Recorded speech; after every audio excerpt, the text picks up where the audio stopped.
Goal is to rewrite No Child Left Behind by April. That's the 2002 law that mandates annual testing to monitor students' progress.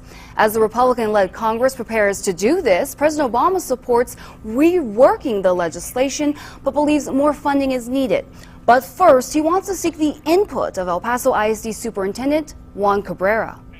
Okay, well, I want to thank the Council of the Great City Schools. This is an organization that represents superintendents and board members and educators from some of the largest school districts in the country, including El Paso ISD. In fact, you can see Superintendent Juan Cabrera to the left of the president at the very edge. While in D.C., Cabrera had the chance to speak with ABC7 about the conversation.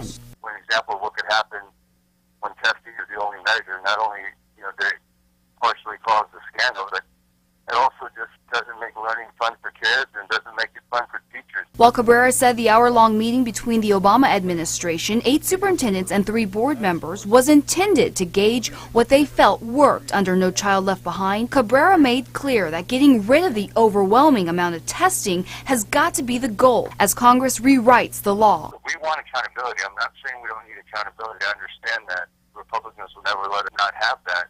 That's fine. I believe in that. But we just need to find measures that aren't so taxing on people and don't take up so much of the year for our kids and teachers. New proposed measures are murky at this point, although leaders of the Senate Education Committee say there's significant progress in the negotiations. But the big worry is funding could be cut from the multi-million-dollar program because Congress will keep the budget at sequester-level funding. We would actually be spending less on pre-K to 12th grade in America's schools in terms of federal support than we were back in 2000, and that's adjusting for inflation. No Child Left Behind did a lot of things right with accountability. That I think we've gotten into over-testing, and I think he just wanted reinforcement that we supported him if he was going to try to veto that bill that would come from Congress.